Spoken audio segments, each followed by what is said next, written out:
Okay, everyone, let's get started. So, we're definitely in the home stretch now.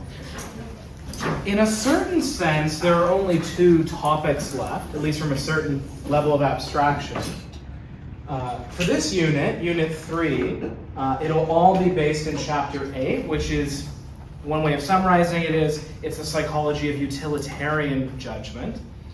I wrote my dissertation in this area, so we'll spend the whole unit on this chapter and a number of related readings that I've listed. So it's only one chapter, but more associated readings.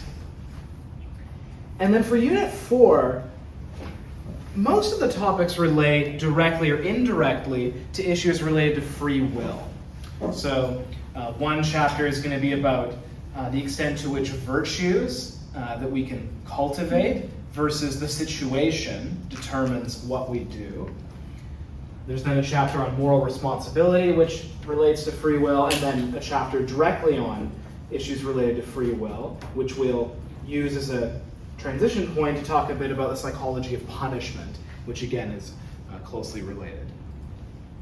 Now, even though I guess we are in kind of the home stretch, there is still about half the grade left, so there's lots of time to improve. If you haven't been doing as well as you have hoped, there's definitely time to improve.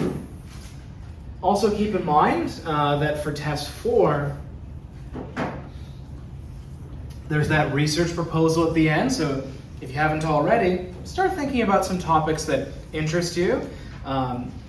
It's easiest if you pick a topic and some articles from the course, but if there's a moral psych related paper that's not listed that you want to use, just email me in advance sometime before the test and confirm that it's okay.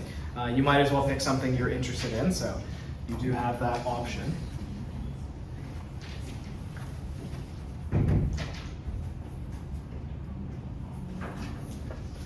So as I say, this chapter is mainly about the psychology of utilitarian judgment. The first reading listed is from Judith Jarvis Thomson. That article is not testable, but it's very historically important. So there's two philosophers that came up with these famous trolley problems that we talked about all the way back on the first day. The first was Philippa Foot. She wrote another similar paper, but Judith Jarvis Thomson modified it a bit and came up with the versions that have now become very famous. I will note, just as a point of interest, Judith Jarvis Thomson is one of the most important philosophers in the area of applied ethics, so the ethics of practical, real-life dilemmas. We won't cover it in this class, but if you're curious, she wrote what is considered one of the most influential arguments in defense of abortion rights. Some of you may have heard of it, the violinist argument. Have any of you heard of this argument? So if you're curious, it's easy to find. Lots of debate about it, but certainly very influential argument.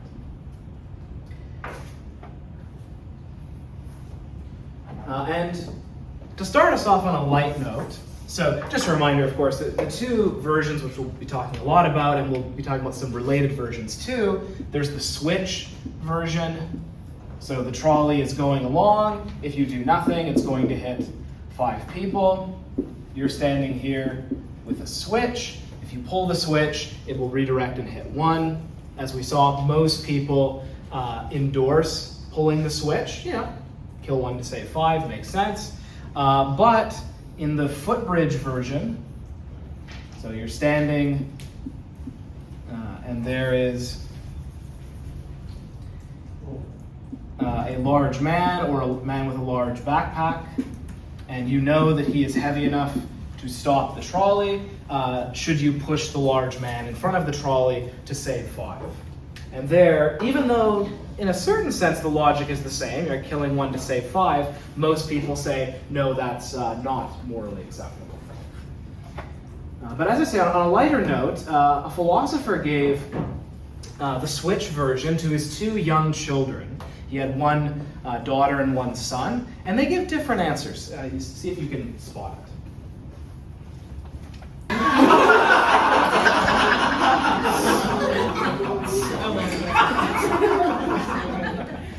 So, when I was teaching at the University of Alberta, I showed that video as part of a talk to the department. And one of the professors there went, "Oh, that's my boy."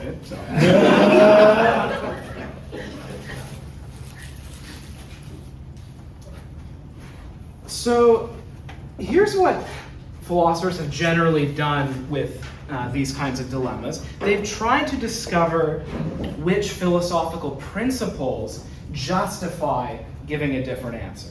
Or if you're utilitarian philosophers have argued, no, you should respond the same way to both. And all of that has been a kind of exercise in reflective equilibrium. So remember, we start with the intuitive judgments, and then we posit principles to justify the judgments, and there's a kind of back and forth. So in this case, most people have the intuitive judgment that this is okay and this one's not okay. So philosophers have tried to make principles that justify that.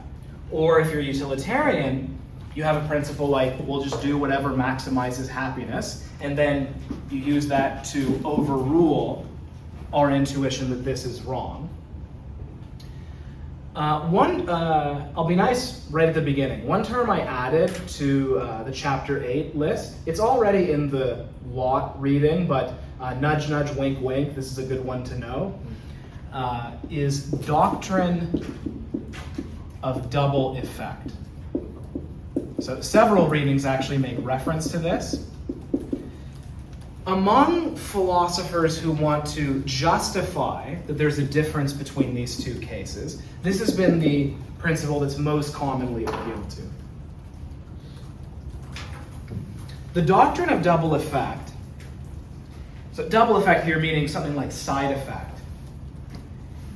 The idea is if there is an outcome that you're not aiming at least not mainly aiming at, but it's a foreseeable side effect, you are less responsible for it.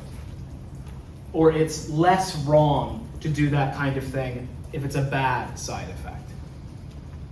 So just to make that a bit more explicit in connection with this, in the first case, the fact that one person will die is a foreseeable side effect or double effect of your action. Right? You pull the switch, you know it's going to kill one person, but you're not actually trying to kill that person or trying to get them hit by the trolley. If they get out of the track, you're happy. Your action has not been thwarted. Right? It's not the main aim of your action. Whereas in this case, you are trying to get the person hit by the trolley. It's not a side effect. If the person gets pushed in and climbs out, you're like, damn it, my action was thwarted. So it's not just a foreseeable side effect, it's something you're aiming to do. Yeah? I was always curious for the scenario one. If you tell people one extra thing, for example, these all 5 people are horrible terrorists on the wanted list, does it change people's decision? I don't know if people have done horrible terrorists. They've definitely done, like, if they're members of your family. There was one really funny study. I'm gonna try, I might not get the details right. Some look at like political differences, and I might not get the details right. So we saw some studies at the end of Unit 2 that made conservatives look bad. One finding that makes conservatives look good was that if you have race, so you have like sacrificing a white guy for black people or black people for a white person, conservatives were more equal. Like they didn't really care about race, and liberals felt very uncomfortable sacrificing a black person for white people, but they could do it the other way. That's one example I know. But in any case, I don't know about the terrorist example. Yeah, because I feel when you see the side effect, it feels the side effect is even less, right? If you kill someone who is already on the wanted list, most likely being sentenced to jail for life. Yeah, so I mean, what these are supposed to do is to get at kind of people's underlying psychological tendencies, and you want to keep it as abstract as possible, because once you add in stuff like that, it complicates the picture. But okay, so just back to the core idea. Does the core idea make sense? Do you see why, if this principle is a good one, we should respond differently to these two cases?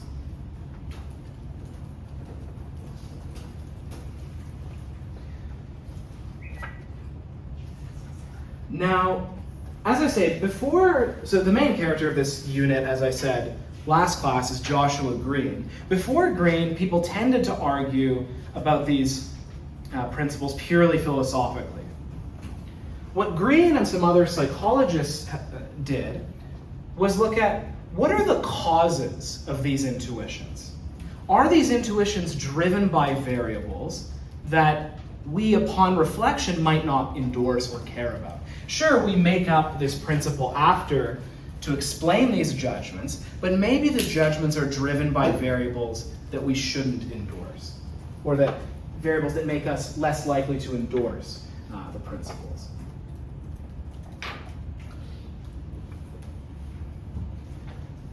So some preliminary early findings. One simple finding is that people's judgments here are driven by framing effects. This will be not surprising to you. So for example, if you frame it in terms of lives saved versus how many people die, right? You phrase in those terms, you get different responses. You also get different responses based on the order. So if you give the pushing, the footbridge version first, people are more likely to wind up endorsing the doctrine of double effect, right? As opposed to if you give this one first. There's studies finding you actually get these framing and order effects even with philosophers. Even trained philosophers are subject to framing effects and order effects. But look, upon reflection, no one's going to say which principle is true depends on the order in which I hear things, right? No one's going to endorse that. So that's a simple example of where things that we find out about what causes our judgments can maybe make us question the extent to which we endorse a given principle. And here's another sneaky one, and we're going to see this again in one of the Greene readings. So people who endorse this principle, they say, okay, this is the reason why there's a difference between these two cases. In other words, this is why it's wrong in this case, because you're using the person to stop the trolley, right? You're aiming at getting them hit by the trolley. It's not just a foreseeable side effect. But here's a clever variant of it.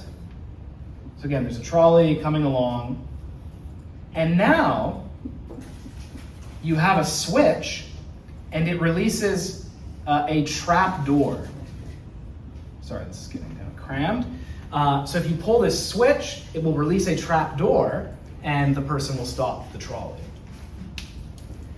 And just curious, show of hands, how many of you think it's okay to pull the switch to release the trap door?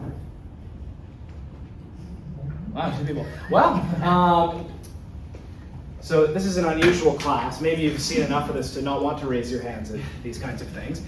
People are much more likely to say yes. In fact, pretty close to how likely they are in the switch case. But that shows that this isn't really what's driving people's judgments. What people care about is, am I laying hands on people? Am I, shoving people in front of or actually harming them with my hands? If I just pull a switch, now it feels less wrong. Even though, in this case, you are aiming at getting them hit by the trolley. So we'll see some more detail in the Greene reading.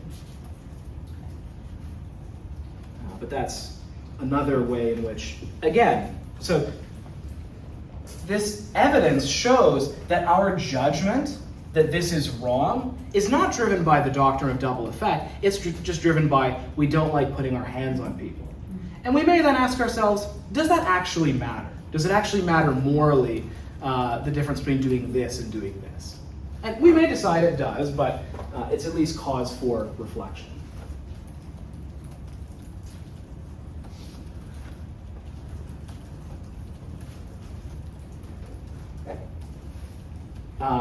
Okay, so and the term for that is personal force. So personal force meaning, are you laying hands on someone or directly applying force? Yeah. Are you of the, I guess, stance that all justification is post hoc and everything we do is just like intuitive first? No, not me. I mean, Haidt's definitely of that view, at least in morality, or at least that most of it is.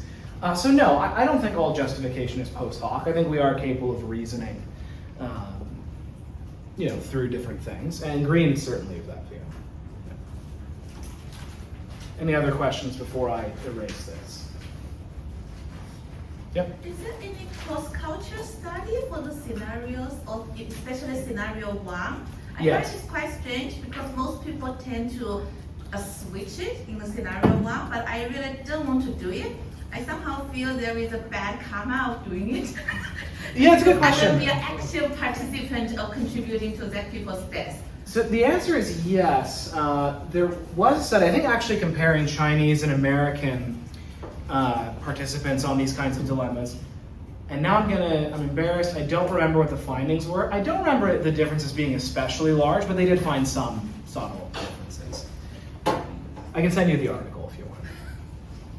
I mean, it's pretty easy to find. You look up like sacrificial trolley dilemmas, Chinese Americans, you'll be able to find it.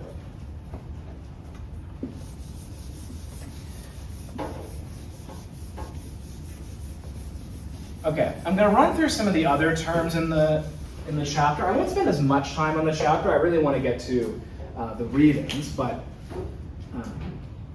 of course, what Joshua Greene is most famous for defending is something called the dual process model. Now, this is there are various versions of this model that come up in all sorts of areas in psychology. There's different names for the two systems or processes. The most famous is System 1 versus System 2, where System 1 is your first thought or your first instinct, if you like. And System 2 is your sober second thought. It's more careful, conscious, rational reflection. Greene prefers the terms automatic mode. This is a kind of camera analogy, and manual mode. So automatic mode is point and shoot, right? There's settings are already programmed in, and you can just take the picture. Manual mode, you have to carefully adjust the settings, so it's the more slow, careful way. Yeah. So the video we watched about the camera thing and these models. Yes. Was he Greene? That's Greene. Yeah. So yeah, the guy we saw at the end of last class, that's Joshua Greene. A little fun fact, Joshua Greene was one of the peer reviewers on my paper I published. I looked at it, I was like, I'm pretty sure this is Greene. I emailed him like after it's published, of course, like, hey, was this you? And he's like, yes. I was like, ooh. So that's my one tiny little connection. So we'll see a lot more about these two and also their neural correlates. A little bit of a philosophical aside that the chapter goes on is the distinction between intuitionism and constructivism. These are more, as I say, philosophical terms, not super relevant to a lot of the empirical work we'll talk about, but these are two different ways of viewing moral intuitions. Intuitionism is a variant, or is usually goes along with forms of moral realism, where you think that our moral intuitions are in some sense self-evidently true. So if we have the intuition that, I don't know, murder is wrong, that intuition gives us some kind of access to an objective truth. Whereas constructivism, which is more at home with something like reflective equilibrium, says we have these intuitions, but there's no reason to think they correspond to anything objectively true. We just have them, and we kind of make up moral principles that go along with the intuitions and negotiate them. But again, it's usually a form of moral anti-realism.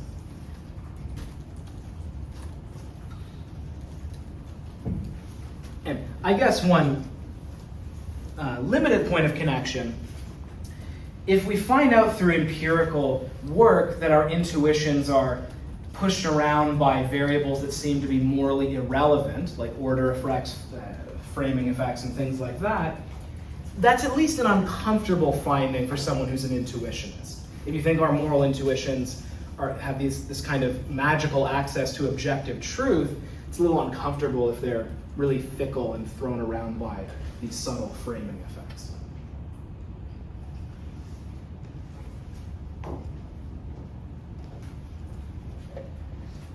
Sorry. Yep. So intuitionism is the idea that intuitions give us access to like a moral truth. Yeah. And constructivism is that we take those intuitions and decide whether or not Whether or not to accept them, whether or not to make up new principles on the basis of them. Constructivism uses reflective equilibrium. Or at least it's very similar. I mean, On the same level. yeah, kind of on the same level. Like, if you think of the idea of social constructs, kind of a closely related idea, morality is more of a social construction. It's something we kind of make up together.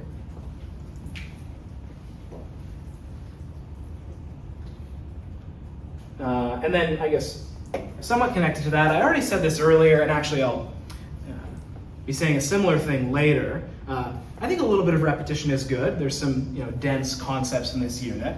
The idea of empirical results informing reflective equilibrium. So the idea there, like I said earlier, normally with reflective equilibrium we just do this. But what we can do empirically is find out what causes these intuitive judgments. And that may, again, cause us to reflect on them and maybe reject some of them if they are caused by processes that we, upon reflection, don't want to endorse. And Greene will give us more examples of that later.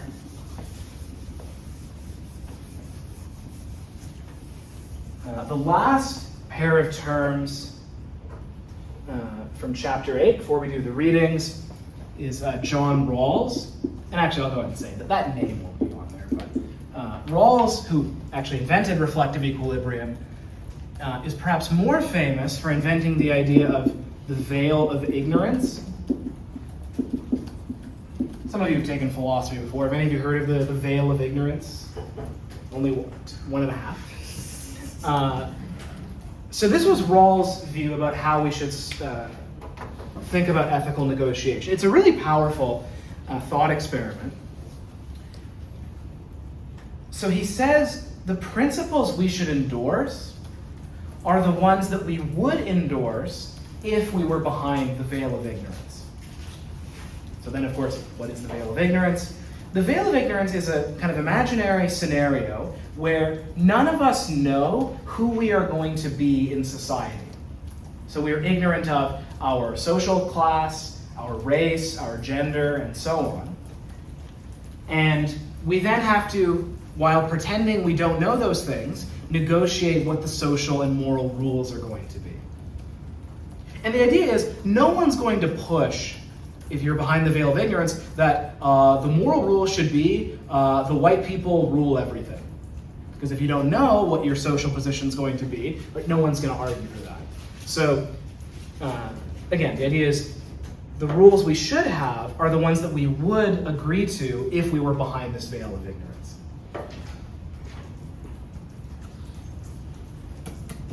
Now, as an aside, this is not testable, but there were some recent experiments where they put people into two conditions. In one condition, they tell people, reason about the moral dilemmas as if you're behind the veil of ignorance. And when people were in that condition, they tended to make more utilitarian judgments. So Rawls was not a utilitarian, but interesting empirical fact, when people reason this way, they do tend to make more utilitarian judgments.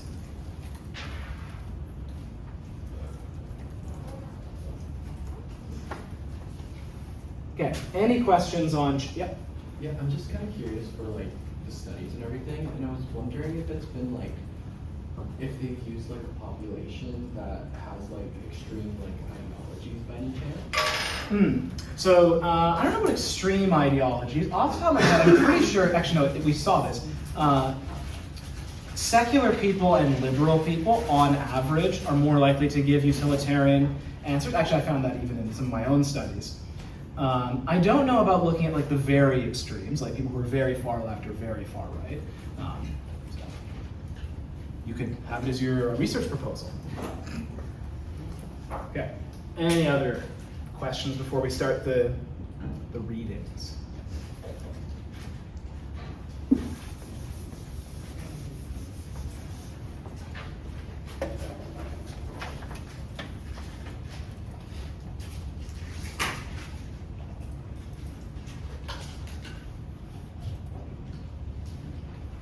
Okay, so the first reading has a lovely title. This is reading by Joshua Greene, The Secret Joke of Kant's Soul.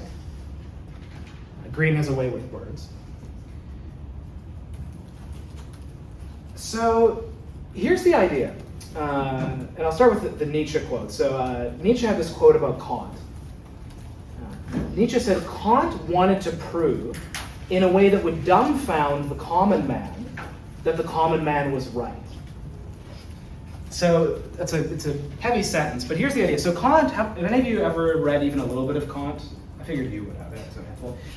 If you haven't, you're not missing out, in my opinion. The people who raise their hand might disagree with that. I mean, very important thinker with important ideas, but I think you two would agree, not a very pleasurable philosopher to read. Very, very long, jargon-heavy sentences. Apparently, it's even hard to read in the original German, and in the English translation, it's very hard. So that's what Nietzsche meant by Kant wrote in a way that would confound the common man. But he wrote in a way to vindicate common sense intuitions. A lot of Kant's ethical views and other views were kind of in defense of common sense. And also, just to remind you, so Kant is associated with deontology. Can anyone from prior chapters give me a punchy definition of deontology? Yeah. Duty-bound ethics. Yeah, duty-bound ethics. And this is, of course, contrasted with utilitarianism, which is do whatever maximizes the greatest good for the greatest number. So Kant is associated with deontology. And the reading starts off with an example of Kant doing what Nietzsche says he does. So one of Kant's principles is that it's wrong to use people as a means. Like trolley is an example. You can't use someone as a trolley stopper. You have to view people as ends in themselves. Kant had this rather goofy, in my opinion, argument that masturbation is wrong. Because he said if you do that, you are using yourself as a means. Some of you are grimacing. It's a pretty strange argument. And what someone like Nietzsche would say is, look, that's a kind of, especially in the 1700s in Prussia. He's in what would now be Germany, but Germany didn't exist yet. But whatever, like Christian Europe. That was a common, everyday sense kind of moral intuition, and he couldn't think of a good reason, and so he makes up this kind of goofy one to justify this kind of common sense, we would now say kind of strange, moral intuition. One way of summarizing what Greene's argument is this is common with common with deontological reasoning. It's a kind of rationalization. It's rooted ultimately in intuitions, but we make up these principles to justify them. When, by contrast, we rely more on cold reasoning and not our intuitions, we tend to be more utilitarian. That's essentially Greene's argument.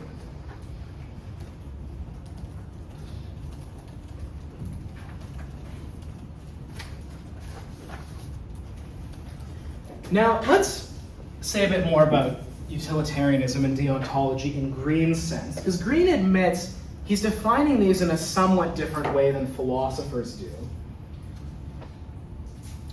Greene conjectures that deontology and utilitarianism correspond to something like psychological natural kinds. So, what does that mean? The idea is there are sort of proto-utilitarian and proto-deontological tendencies that people have to varying degrees. And all the philosophizing that different ethicists have done is really just, an overlay on these deeper intuitions that we have. And so when Greene talks about deontological and utilitarian judgments, he's defining them more in terms of their intuitive in terms of their psychological role.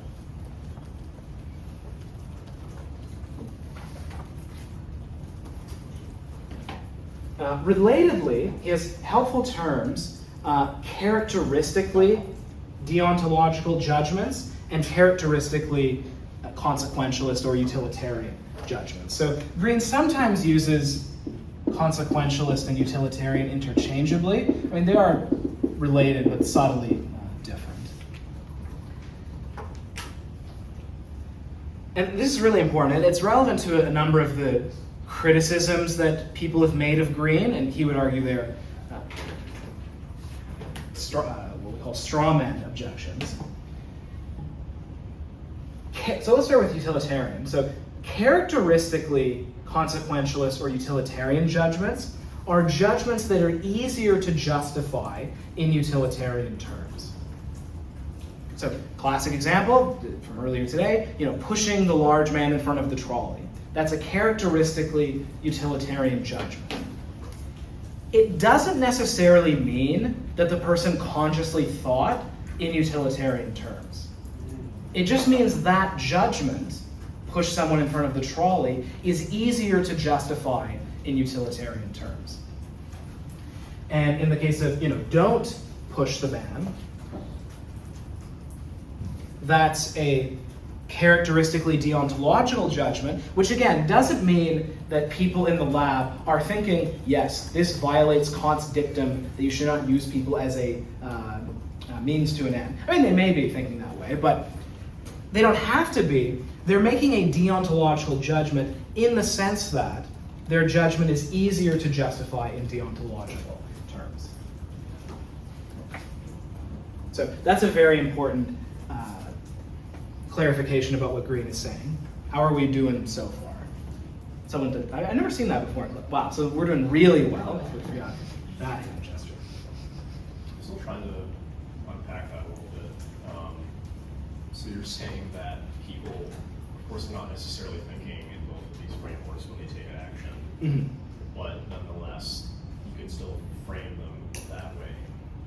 Frame them that way in the sense that if you had to justify, like, hey, why is it wrong, or why is it good, to push someone in front of the trolley, and you have to give reasons, it's easier to give utilitarian reasons. You could imagine a very complicated deontological argument that you should push someone in front of the trolley, but it's going to be more of a stretch. So it's a judgment that's more fitting with, even if they're not necessarily thinking, yes, Mill said that we should always maximize the whatever.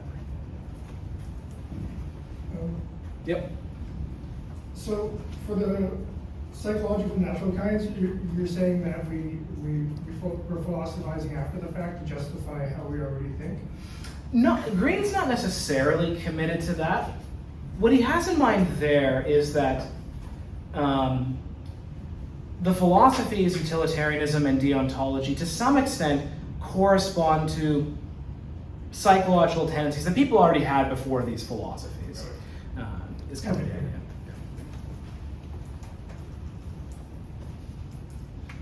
Okay, another important distinction, and it relates to the System 1, System 2 distinction, is the distinction between emotion and cognition. This is, of course, a very difficult distinction to draw. Greene says some helpful things here.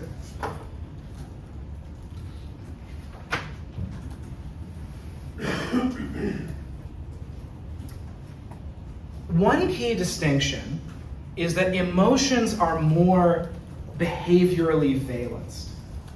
Emotions, I'm hesitant to use this exact phrase, but you could say, by their very nature, dispose you towards certain kinds of behavior.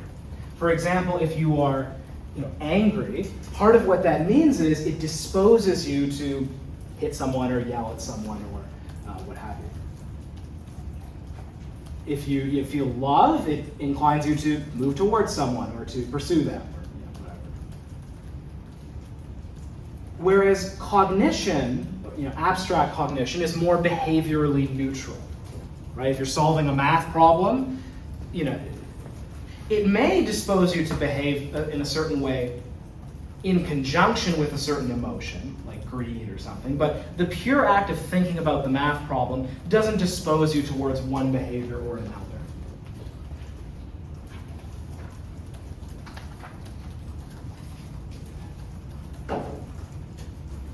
I mean, another way, so it's more neutral. You could also say more flexible, right? Anger disposes you kind of towards one set of behaviors, whereas cognitive type thinking is more behaviorally neutral and more flexible.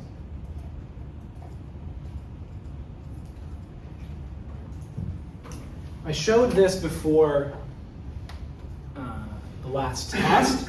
Two areas that have been written a lot about are the DL PFC and the VM PFC. So the VM PFC is in red, DL PFC is in blue. I forgot to mention this, but one fun, simple way to remember, think D, deliberation, and V, value. Nice way to remember which is which. So, as you can see, the VM PFC, so it's V means on the underside, and V means ventral means, V means undersides, medial means in the middle. It's very closely connected with various limbic structures. And so, like I said last time, the VM PFC is involved in attaching value, especially emotional value, to different potential decisions.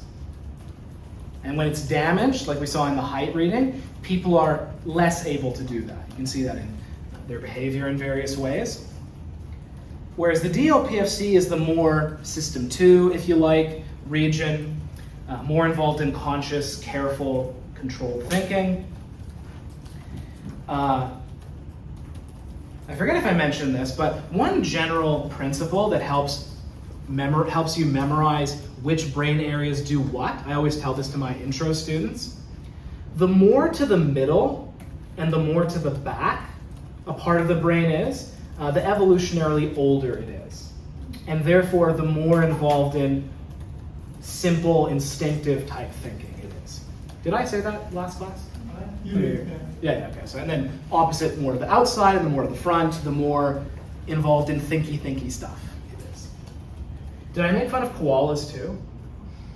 Sometimes I use this as an excuse to make fun of koalas. So koalas don't have the outside cortex bumpy part. They have smooth brains.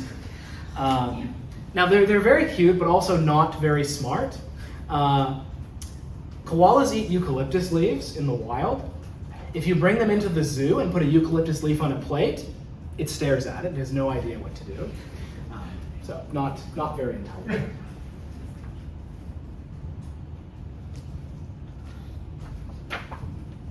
So we have these distinctions here. And now a live empirical question is, which of these contribute more to these two? And Greene starts off by saying you could have imagined this going different ways. So if your height, for example, Height's prediction is, well, emotion causes both. Reason is just post hoc. It almost never drives our moral judgments. If you're a certain kind of moral rationalist, you can imagine cognition being the cause of both. Of course, Greene, as I said last week, thinks it's like this. And this is maybe kind of an ugly way of saying this, but emotion or intuition tends to cause deontological judgments, whereas more cold, calculating reasoning tends to cause utilitarian judgments.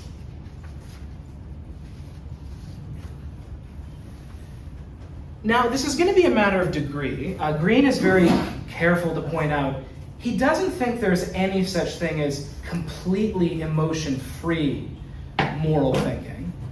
So he agrees with Hume that, look, even if you're a utilitarian, like the stereotypical cold, calculating utilitarian, you have to, at least a little bit, care that people suffer to get the moral reasoning off the ground. But at least in terms of degree, Greene's contention is utilitarians rely more on the slow, careful type thinking than people who give deontological judgments do.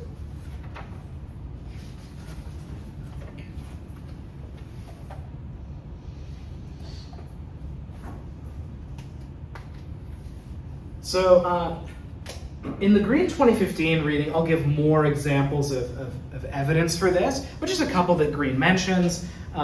When people, so one thing you do is just do brain scans.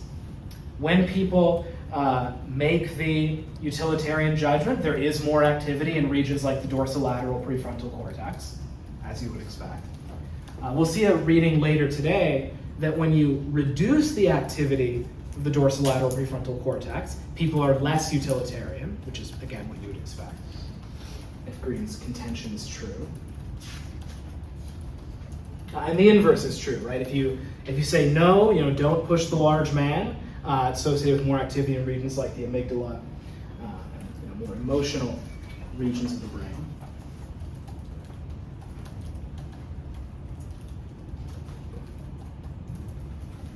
Additionally, you can compare people's responses to different sorts of dilemmas. A lot of the readings will distinguish between personal and impersonal moral dilemmas.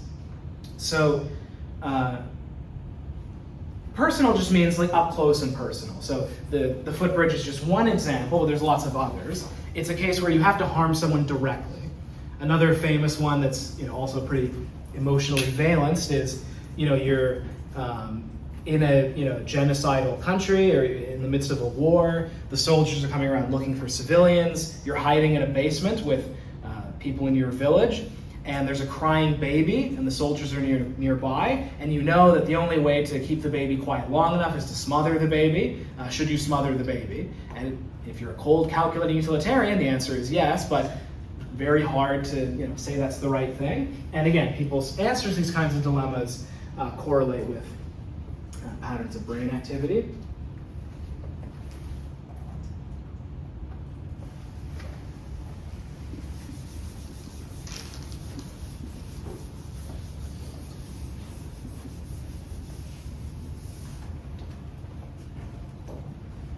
So that's the case of these kind of dilemmas where you have to sacrifice someone to help others. Greene also talks, and some of this is more theoretical, but about some other cases where deontology and consequentialism conflict. One that we'll be talking more about next class is our sense of obligation to give. Maybe I'll just hold off on that. We'll say more about that next time. Have any of you heard of Peter Singer? It's always you and then one other person. So we'll be talking about some Peter Singer related stuff, but I'll hold off on that for now. Another example where emotion potentially plays a role in these differences is punishment. So generally speaking, deontological philosophers, and this certainly includes Kant, are more in favor of punishment. That there's kind of a duty to punish, because it's just, right? If someone does something wrong, they deserve to suffer because they have violated their duties.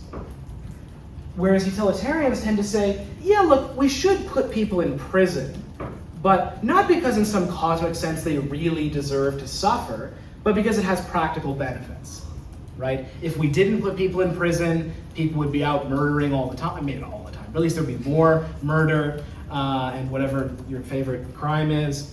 And so putting people away is a kind of deterrence, right? It makes society better off overall because you deter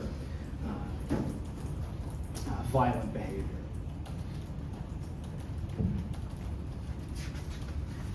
And Greene's conjecture is people's endorsement of the deontological answer of it's right that they suffer is driven by emotions like anger and outrage. Right? It's not, yeah, they can come with principles after, but really it's driven by this deep intuitive sense of that's just wrong, shake fist.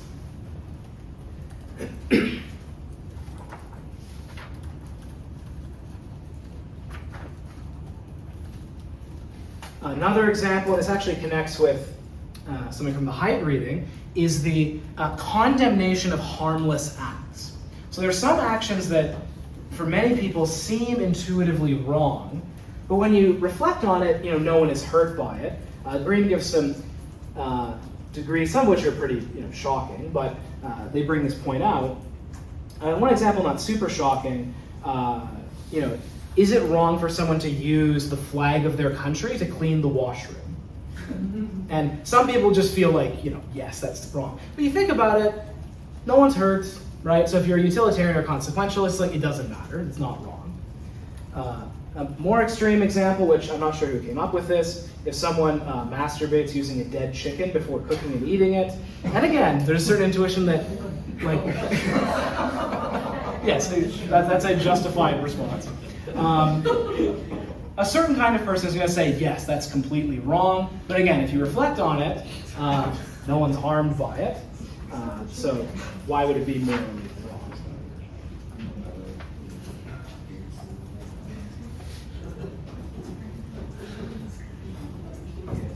Now again, one thing I touched on earlier in the when we were talking about the book is the question of whether this has any like normative implications. If we're in the business of doing reflective equilibrium, do these empirical results tell us anything? And Greene closes with a really nice analogy about someone he makes up named Alice. So suppose there's someone named Alice, and Alice goes on a number of dates, and some of them work out and some don't. And some of them she goes for and some she doesn't. And you ask Alice, why'd you go for Bill? Like, oh, Bill, really witty guy, really good sense of humor. What about John? Why'd you go for John? It's like, well, John, it was that we had so much in common in terms of values and these other things. But then you look at the guys she likes, and they are all over 6 feet. And so what you're inclined to say on that basis is these other things were probably rationalizations, right? Reasons given after the fact, even though something else seems to be the main driver of the judgment. Right? So the analogy with the doctrine of double effect should be clear, right? People say it's wrong to push the large man because you're using them as a trolley stopper, you're using them as a means. It's not just a side effect, you're trying to do that to them. But then you look at it, and actually it's just driven by the fact that you're using personal force. Because they don't think it's, they do think it's okay if it's the trap door.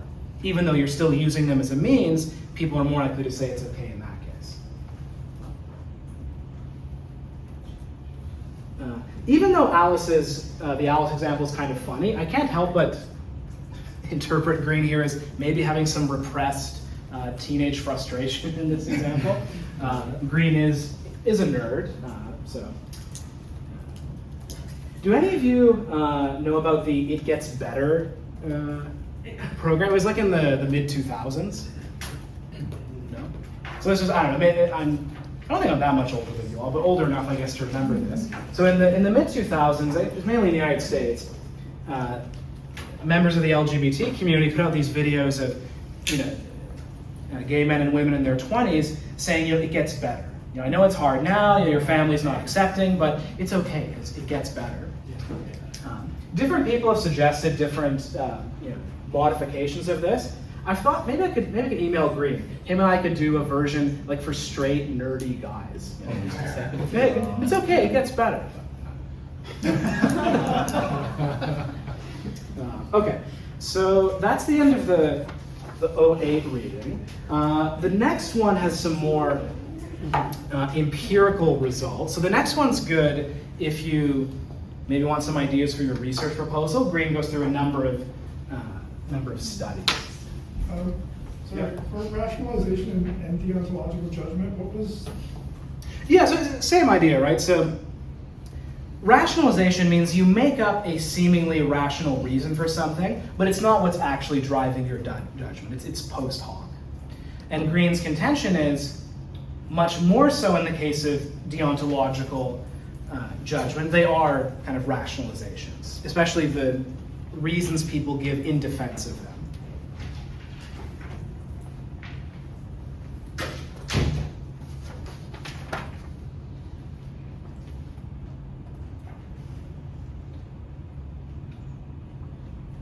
Okay, the 2015 reading, I guess I forgot to mention this earlier when talking about the difference between System 1, or more emotional, intuitive thinking, and System 2, more conscious, cognitive thinking.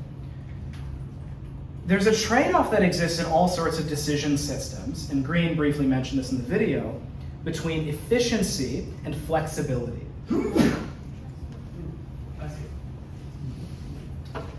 I actually knew someone who worked with AI systems, and some AI systems actually have something like a dual process architecture where they have a more efficient system where the AI can kind of learn from experience, learn what works, but as you learn from experience, you tend to become more rigid. You get kind of a set of thinking strategies that work, you know how to do them, they're very efficient, but they're less open to change. So some AI systems keep a backup system that is more flexible in case a new kind of problem emerges for which the old, efficient, but rigid systems don't work as well. So Greene's contention, this is a common contention in psychology, lots of psychological models have this, is that there are these two systems. So I already wrote this earlier, system 1, or what he calls automatic mode, and system 2, which he calls manual mode. And his contention is this one causes deontological judgments, and this one tends to cause utilitarian or consequentialist judgment. So what's some of the evidence here? So there's a nice list of studies. One is that people with damage to the ventromedial prefrontal cortex, which remember is associated with attaching emotional value to judgments, are much more likely to make utilitarian judgments, including in the kind of personal ones where you have to physically lay hands on someone and hurt them.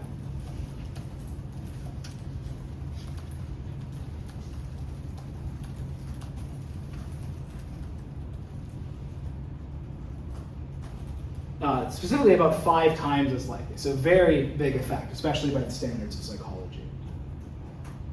Would that sort of be a critique against utilitarianism then? If you apply that you need to have damage to your brain to only be able to be more likely to make utilitarian? Well, yeah, so just to start with, and we'll get to this later, as a first pass, this is just descriptive. And as we saw in an earlier chapter, you can't go straight from descriptive to a normative implication unless you have some other normative assumptions with it. So one simple thing you could say is people with brain damage are not reasoning optimally, or at least not reasoning in a way we would want to endorse. That's reasonable enough. So that, in conjunction with people with certain kinds of brain damage reason this way, you could use that as a critique. Now, we'll see later, if other parts of the brain are reduced in activity, you get the pattern changes. But at least in this case, the only descriptive part we're talking about for now is if this kind of emotional center of the brain is damaged, people are more utilitarian. But I think, So we can say that if we're ruled by robots, they're just going to be utilitarian? maybe. Well, actually, it's funny you should mention that. I think I said this at the beginning of class because a former student emailed me. He took my dilemmas that I made for my study and gave them to different AIs. And you can tell AIs to reason more carefully, like large language models. And when you tell the AIs to reason more slowly and carefully, they are more utilitarian. So maybe yes, is the short answer to that question. There's also studies of psychopaths. So people who are psychopaths also make more utilitarian judgments. And again, psychopaths very famously have reduced emotional reactivity. Now, Greene uses this to support his model and say, look, this shows there's that emotion leads to less utilitarianism. Kahan, who we're going to see next week, used this to critique Greene, to say maybe these dilemmas are not measuring what you think they're measuring, but we'll see that next week. You can also look at empathy. So you can measure people's level of empathy using scales or other measures. Or you can do manipulations that induce or increase empathy. And in both cases, you find what you'd expect given Greene's model. Empathy, whether measured or induced, is associated with more deontological judgments.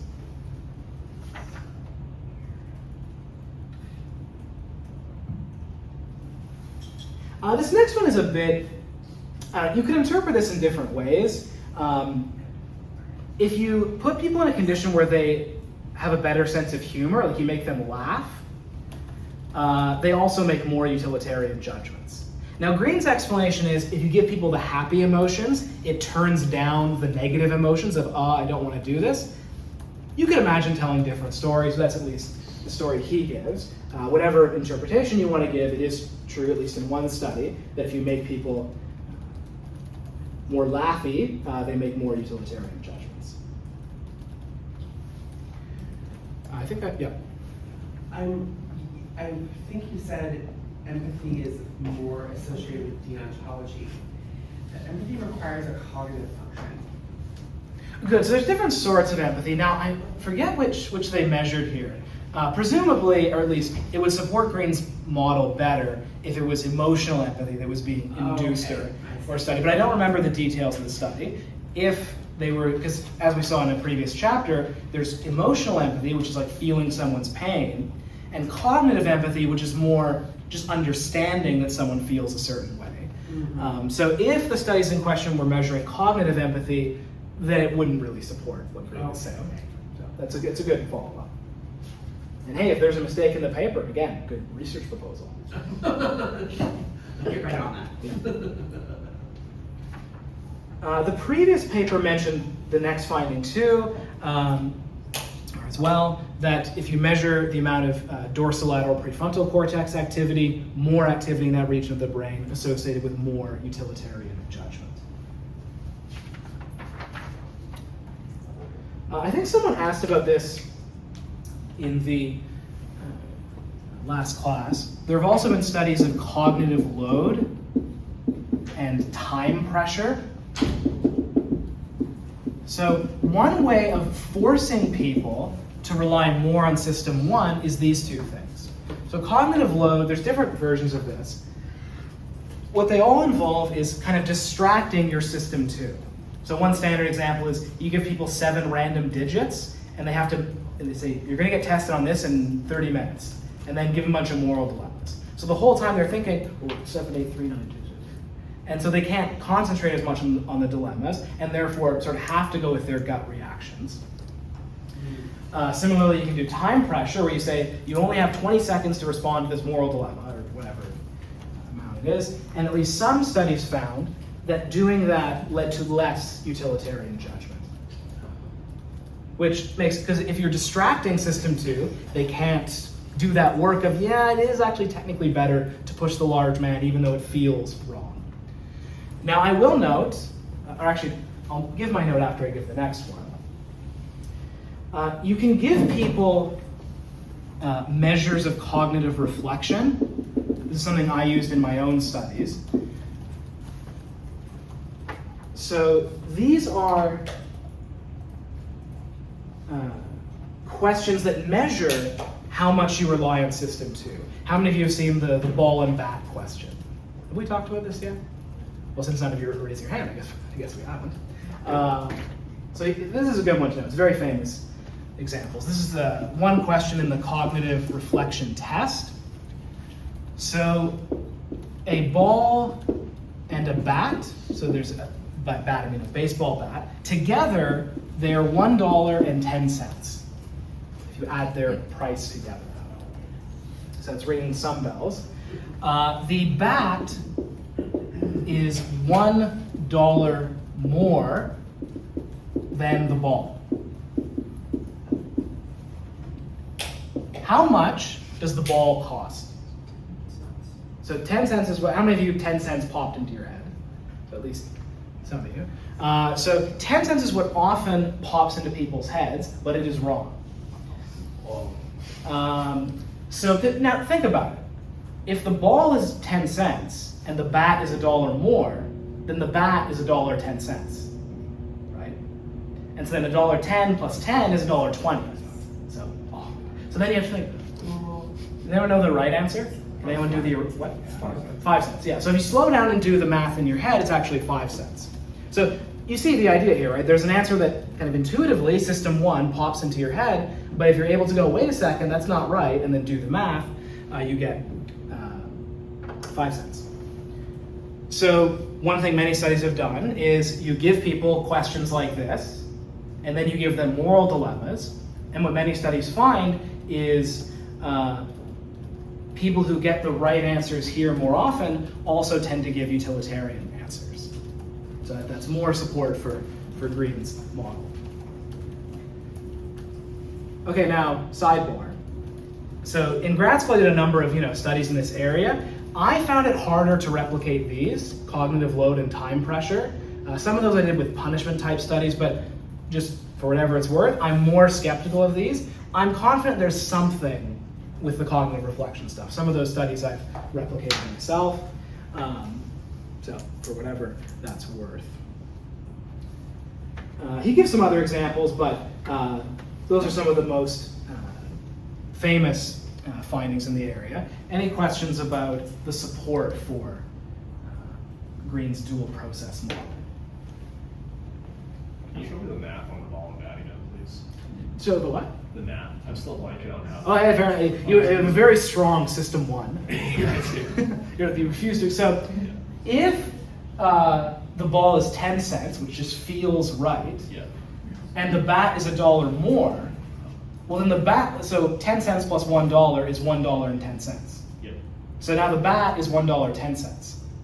110 plus 10 is $1.20. Okay. All right. Yeah. Thanks. Merry Christmas. Yeah. I'm just curious, did he look at any gender differences in the study?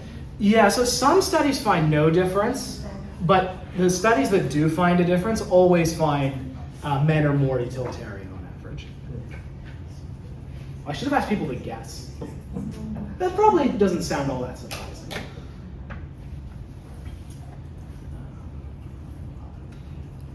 I mean, if I had to guess, it would be men have less of the emotional response to it. I don't. Trying to think. There's only been a few studies. I don't know if they've actually done a mediation analysis, but that would be my guess.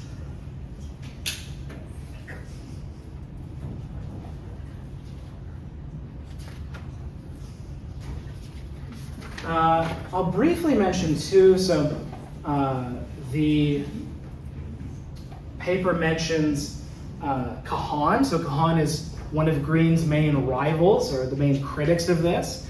One example that Kahan pointed to as a possible counterexample to this is the idea of a white lie. So basically what Kahan says is, well, Greene, you're cheating. You're picking the examples where utilitarianism has a counterintuitive implication. Right? Utilitarianism says you should push the man in front of the trolley even though that intuitively feels wrong. So of course in those cases, utilitarianism is going to be associated with people who, with kind of correcting your intuitions. But you should look at a case where deontology has a counterintuitive implication. So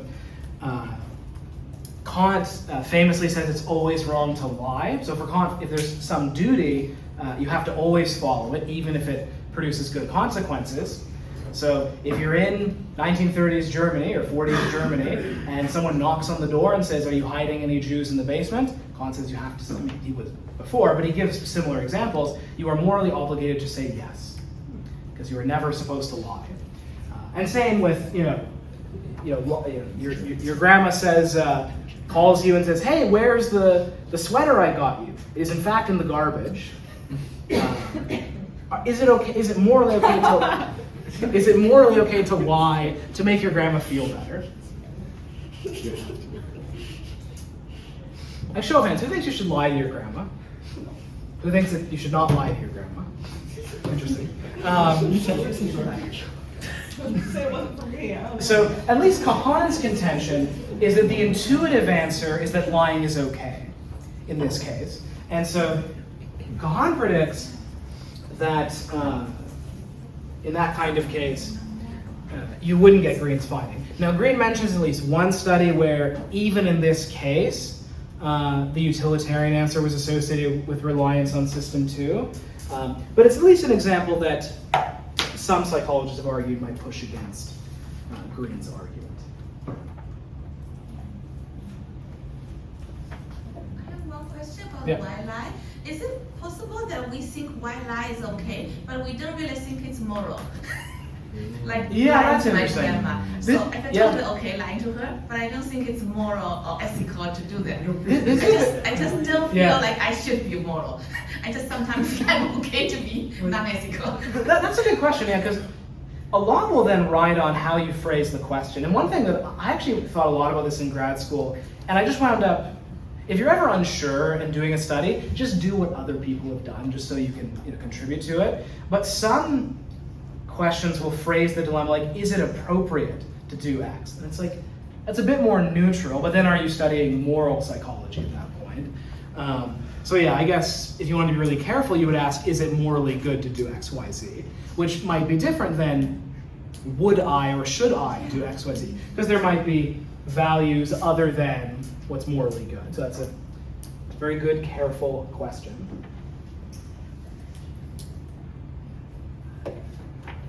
Okay, next I'll give some more details on the kind of footbridge and trapdoor and other versions. So this is one of my favorite studies that Greene did, because it really, I think, makes the point really well. In this case, Greene had 4 conditions, so 4 different types of dilemmas, and then looked at how often do people endorse the utilitarian option. So first, there's the standard footbridge. So that's just, push the large man in front of the trolley. And then there's the standard switch. All right, do they include that in this one?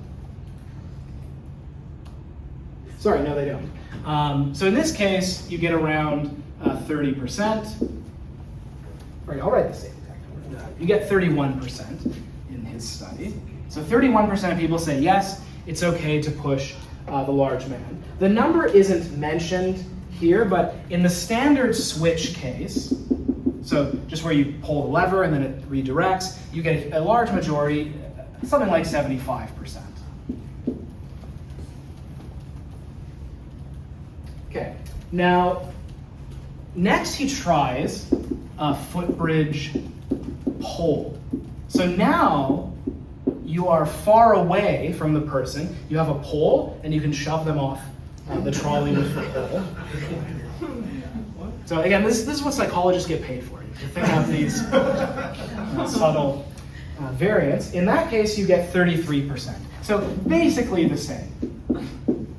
So the book actually makes a mistake on this point. The book says we care about distance in these kind of trolley cases. In trolley cases, distance doesn't seem to matter, right? Because what matters is, are you pushing them, even if it's with a pole? We don't like pushing people.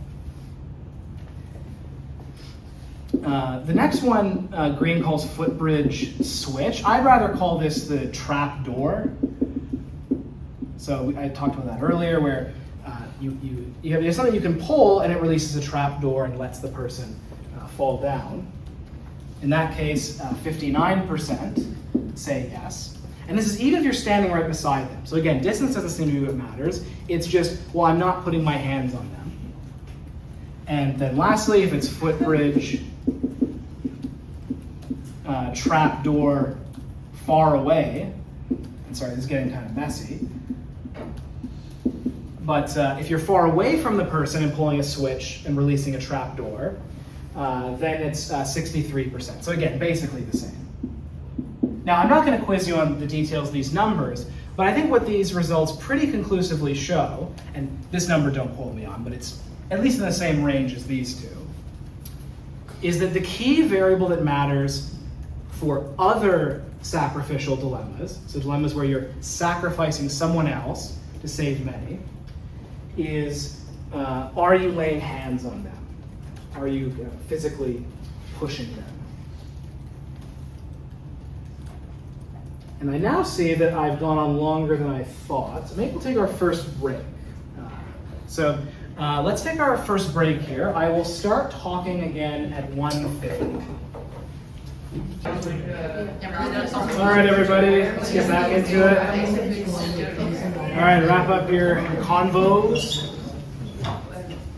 So, like I said, don't worry about the mess of numbers I put on there. I mean, they're in the reading if you want to review them. The key thing that those results are supposed to support is, as I say, that responses to other sacrificial dilemmas, so dilemmas where you have to hurt someone else to save many, our responses to those dilemmas are driven by whether we're using personal force. Even though we might say, oh, it's about whether you're using someone as a means, or it's about the doctrine of double effect, when you actually give people the right kinds of questions, you find out that what really matters is, are you putting your hands on them, or are you at least pushing them in some way? For self-sacrificial dilemmas, there it does seem to be that distance is what matters. So we're going to get into this in more detail next week, but I'll go ahead and give a teaser. We have a bit more time than I thought. I was a bit worried about this unit because there's a lot for only 2 days, but I think we'll be good. So a little teaser for next week. This is the Peter Singer thought experiment I referred to earlier. Imagine you're walking home from a meeting at the office, and you have your favorite, very expensive suit. Let's say it's worth like $1,000. And there's a toddler drowning in a shallow pond. And some of you, that may, as I say, ring a bell. You can tell there's limited time before this toddler passes, and the only way to save them in time is to jump in and ruin your $1,000 suit. So show of hands, who thinks it would be morally wrong to stand there? Okay. So most people have the intuition that it's morally wrong to let a child die because of $1,000. Now, Singer is a clever and somewhat annoying philosopher. His follow-up, which some of you may be guessing where this is going, is, well, there are life-saving charities that we could give to, and we buy suits and go to the movies and so on.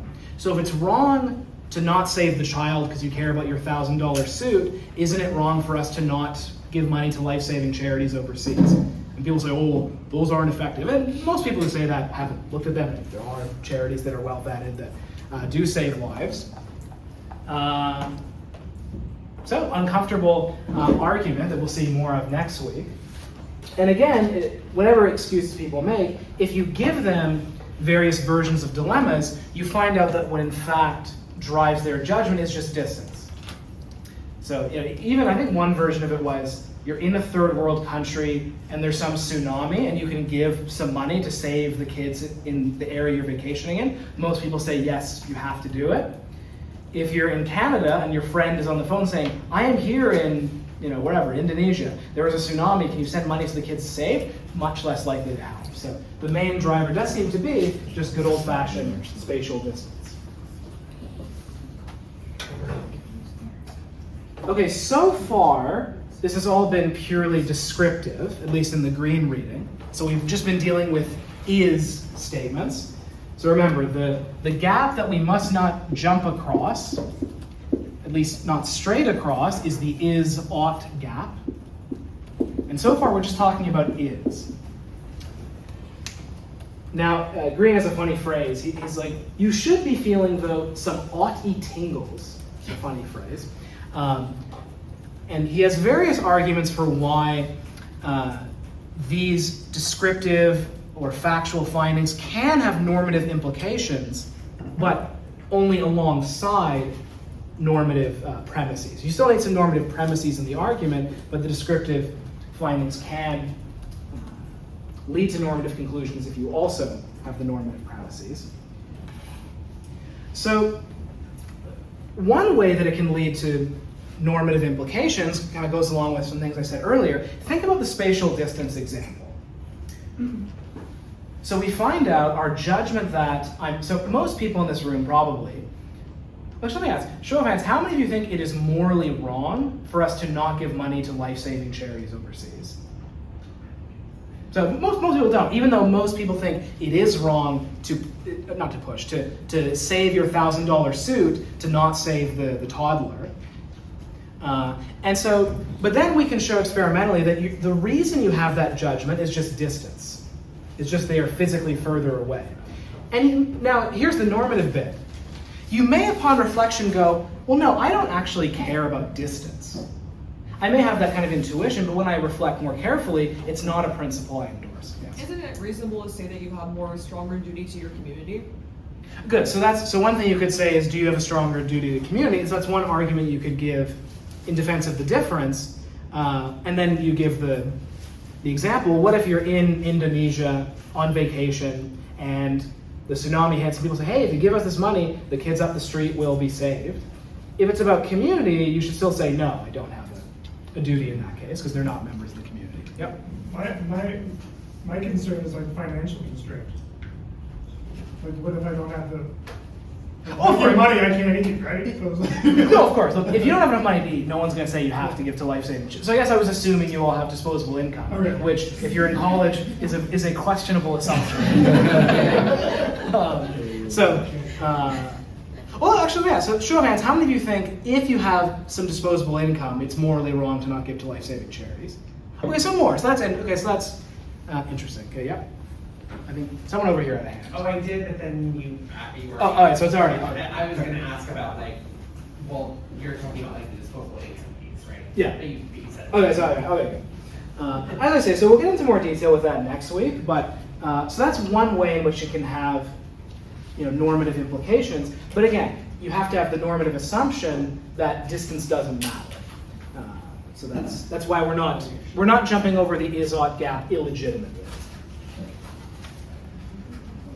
Greene also gives the example of incest, so that we already talked about this with height, where you could make the argument that the intuitions we have against incest are caused by the fact that we evolved to have the incest aversion because it leads to deleterious effects. But in a case where that doesn't apply, maybe that leads us to question the judgment. Okay. The next way he tries to draw some normative implications draws more directly on the dual process model. But here we're going to have our first discussion topic, and then I'll go ahead and say this is the one you can submit.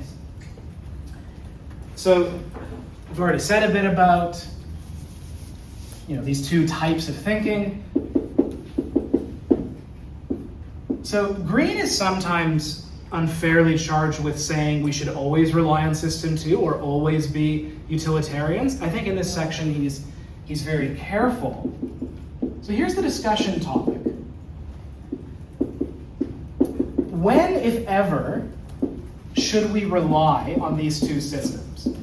You can use examples from the moral domain or just the ordinary social domain. And it's perfectly fine for you to argue we should always go with our gut or always go with slow, careful thinking. I suspect most of you think it's maybe sometimes for each. Which variables are relevant? When are the kinds of times we should rely more on our gut or on our intuitions? And when should we think more carefully? So that's our first discussion topic. So break into groups and talk about what you think. Okay, looks like groups are starting to wrap up. Okay, everybody. All right, so any brave individuals want to volunteer with their groups? All right, yep. We're still, we don't know yet. That's totally valid. We are all more in favor of system 2 because it's much better to think about them logically rationally. So, but maybe for different reasons, or? Well, that's the thing, is we can't yet put our finger on why we feel we should use system 1. Well, so you have an intuition that you should use system 2. No, because someone gave a good example about that gut reaction when you first meet someone. If you get a bad gut reaction, that usually is signaling danger, danger. Yeah. But then you go and use system 2 to logically think about that reaction and then make a decision based off of your rationale. So once again, that's resorting to system 2. Okay. Yeah. Yeah. Good. I was thinking about system 1 more from a cognitive psychology perspective, Yep. where when you're doing things that are automatic, you're operating on system 1. Yep. So most of the day you're operating on system 1. Yes. You're walking from class to class. You're not thinking about, I need to turn here, and you're on system 1 for that. But I know we're talking about with judgments. I think anything. No, this is I good. think anything that you don't need to really think through is a system one judgment. Like, I didn't really think about what to wear today. I just grabbed it.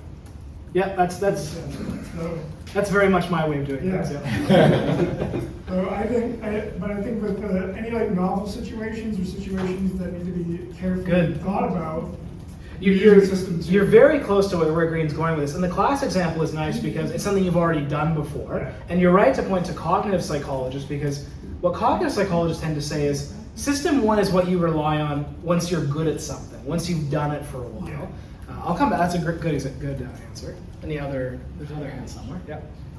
For me, like I guess my opinion is that system 2 is important, so you know what your values are, you know who you are, you Yep. know what things are, you know what the rational boundaries of everything is. But eventually, once you get very good at system 2, the system 2 actually spills over into system 1. Okay, so yeah. so then you don't need to use system 2 as often anymore. And actually, to be like in a very nice like maybe flow state of life, it's like better to like just maybe get to that point of like where your system 1 is so in tune with everything that you don't need to or your system 1 is in tune where you don't need system 2. Yep. And actually that can even apply to like difficult things like aesthetic decisions and the questions of taste Right. and all those things. So at some point. very similar to that answer, right? So maybe at first when you kind of are setting out your values, deciding what you believe, you're thinking about it more carefully.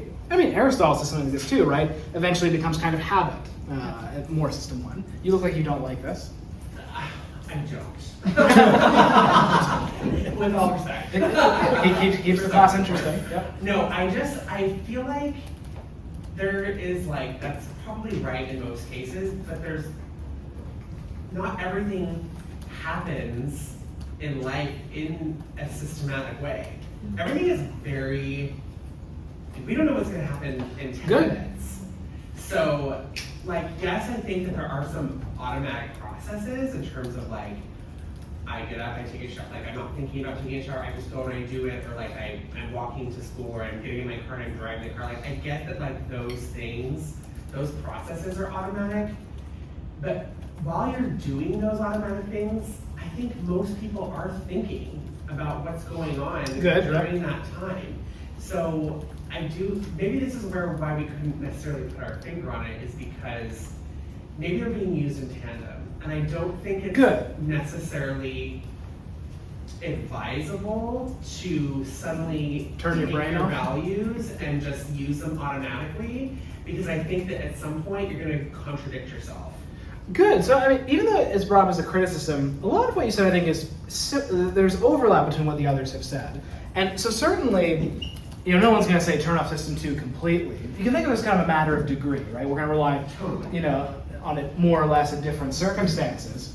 And so you gave the examples of, you're taking a shower, walking to work, things you're more used to, it becomes more automatic, but you don't know what's going to happen next. And so, I mean, I'll go ahead and say that what Greene is going to say is that we should rely on system 1 for familiar moral problems, and he's going to give a specific definition of what he means by that.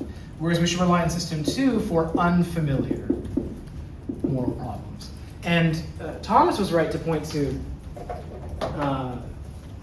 actually you're both Thomas, this Thomas. What cognitive psychologists tend to say, what they tend to say is we rely more on system 1 when it's something we're used to, something we've dealt with a lot before. I mean, an example I give in my intro psych class is, learning to play a musical instrument or learning a sport. Right, at first, it's very system 2. It's very deliberate, conscious, and so on. And this really sunk home with me. I did Brazilian Jiu-Jitsu for a number of years. I haven't been in a while. So it's basically like wrestling, but with like chokes and stuff. And so at first, you have to deliberately practice learning the rules and the technique. But I remember after I had done it for a few years, I was wrestling with someone, and I noticed that I was daydreaming. Because I wasn't even thinking about it. I was just, I knew what to do next, just kind of went through the motions. And I'm sure many of you, how many of you have had an experience like that with a musical? Yeah, so many of you, most of you. And so here's the key move that he makes. When Greene says familiar, he means something that we have some kind of trial and error experience with, right? So psychologists tend not to think of intuition as magic. it's something that becomes reliable through practice, right? So think like a chess grandmaster. A chess grandmaster has really good intuitions about what the next move is. And even though he or she can't always articulate why, their intuitions are honed through lots of practice. And so Greene says there are 3 kinds of trial and error experience: biological evolution, cultural evolution, and individual experience. Right? The kinds that we've been talking about, where we practice something. So Greene says, for familiar moral problems, and by familiar in this case he means moral problems that we have these kinds of experiences with. So the kinds of moral problems that we evolved to be able to deal with, we should trust intuition in those cases. So the kinds of ordinary, everyday social interaction, it's okay to go with your gut, Greene says. We can trust our intuitions in most of those cases. Now, as an aside, when Greene says reliable,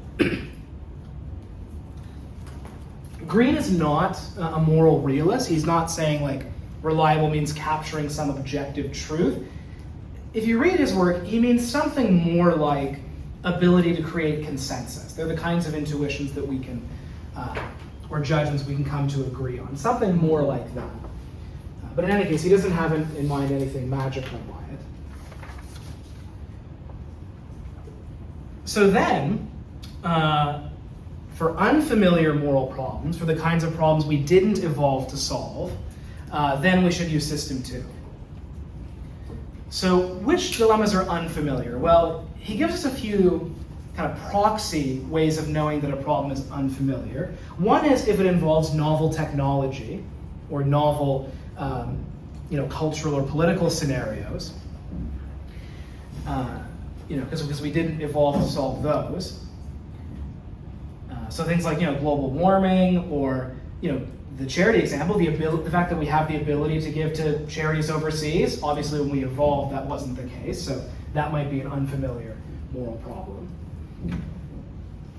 Another proxy for whether a problem is unfamiliar is, do people disagree about it, even though they agree about all the non-moral facts?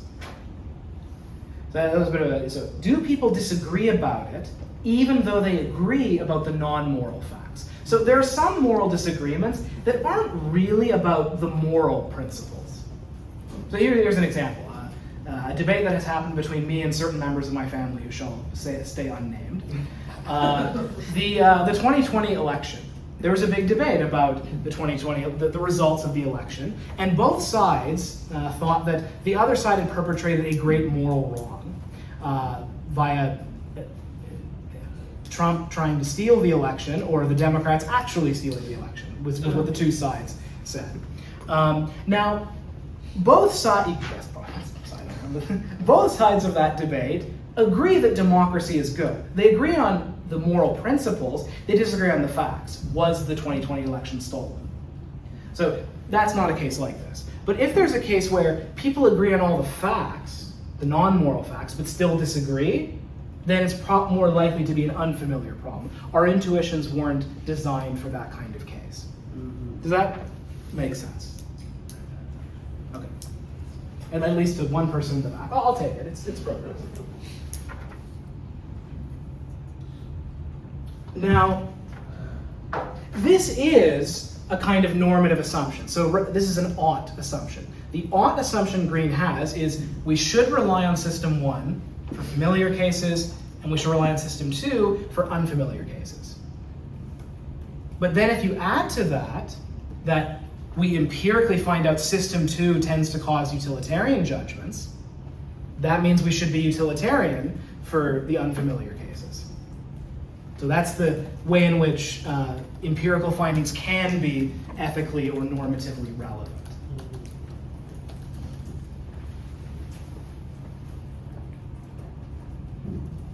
Okay, one very important term that's related that I forgot is the no cognitive miracles principle.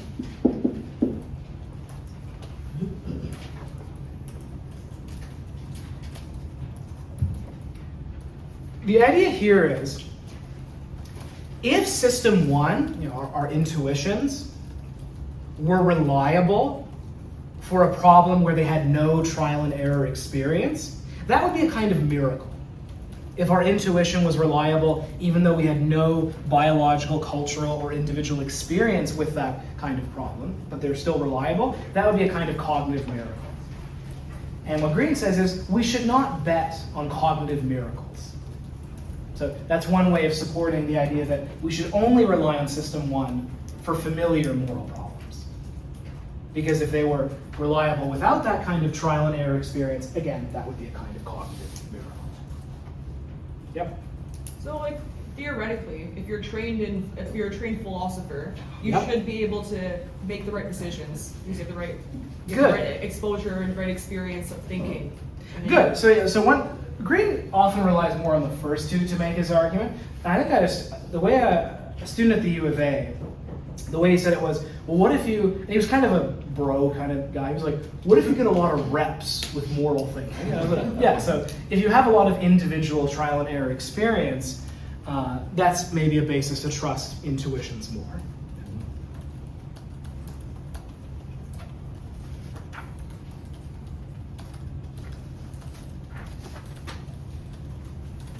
Okay, and then Greene closes by talking about expanding reflective equilibrium, which we've talked about that before. That's the idea, also talked about in the book, that learning about the causes of our intuitions might cause us to reflect on them and change them. So it's a way of doing reflective equilibrium that includes empirical information.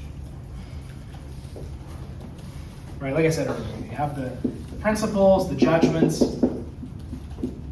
and we can learn empirical information about what causes these. That's what he means by expanding reflective equilibrium.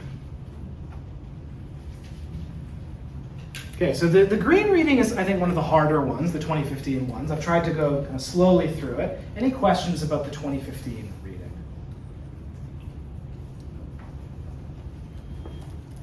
Okay. Next.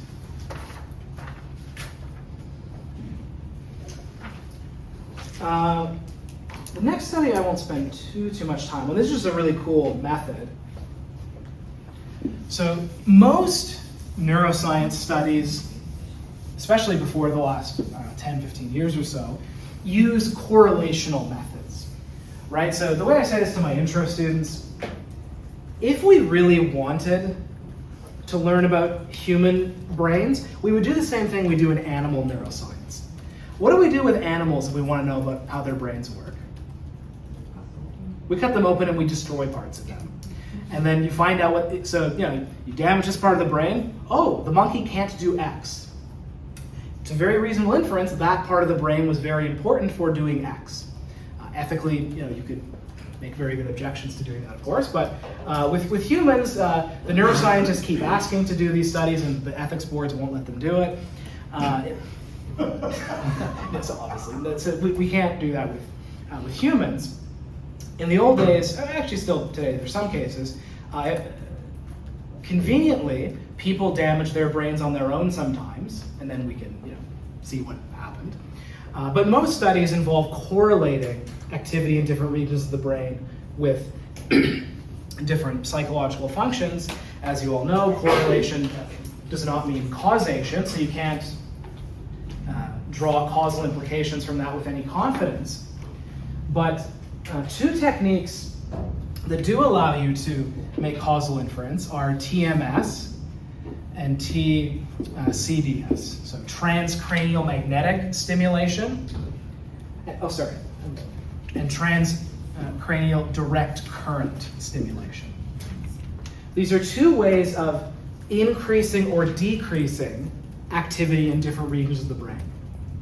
So you can turn down or turn up activity and then see what happens as a result. So prior to this Zheng study, as I mentioned, there were studies finding that activity in the dorsolateral prefrontal cortex was correlated with utilitarian responses. But if you want causal inference, what you do is you turn down the activity in DLPFC and see what happens. Now, as a control condition, they turned off a different region of the brain. This one's not listed, so I won't test you on it, but they manipulated or applied the stimulation to the temporal parietal junction. Just kind of a random aside about this. So some studies find it's involved in emotional processing to some degree. It's also been found in many studies to be involved in out-of-body experiences, especially in the right hemisphere. I have a kind of rare case where a psychology degree had a little practical implication. I used to work concrete coating and construction, and in those jobs you meet every variety of human. So some of you are nodding. How many of you have had construction type jobs? So yeah, so you meet different sorts of folks. This gentleman used to have Hell's Angels affiliations, and he had been shot in the head and survived. I also found out, so I found out before I met him, because my brother was working the same job and he met him first. I won't say his name because it might still go online, but he had a dramatic religious conversion after being shot in the head, and so I predicted that he had been grazed on the right side, because right temporal parietal dysfunction often leads to out-of-body experiences. And he was. So that's one little practical tidbit related to that region, although it was mostly used as a control condition here. I mentioned this to my uncle, so that he became a Christian after he was shot in the head. I mentioned this to my very religious uncle, who knows that I'm an atheist, and I wasn't making any point with this. I was just describing this guy I knew, and he went, "Whoa, is this part of your bullshit?" Anyways, so yes, the punchline finding of this study is, as I say, applying transcranial direct current stimulation to the DLPFC leads to less utilitarian judgments. The paper notes, especially for the left. You don't have to know that for the test, but and the left hemisphere generally thought to be the more analytic part. So very consistent with Greene's model. The idea is if you're turning down the thinky parts, there should be less utilitarian responses, which is what Zane found. Okay, so pretty simple reading, but any questions on that? Can you just summarize which brain area and what effect? So the only part you need to know for the test is dorsolateral prefrontal cortex. So just a reminder from earlier, that's the blue. So if you apply transcranial direct current stimulation and turn the activity down, people are less utilitarian. But doesn't transcranial magnetic stimulation increase the activity? In this case, you can do it either way. Okay. The condition that led to less utilitarian judgment was the decreased one. But if you increase the other area, did they try that in this study or no? I think they tried it all, but this is the only significant effect. At Okay. least I'm pretty sure. It's certainly the only one I'll test you on. Okay, thank you.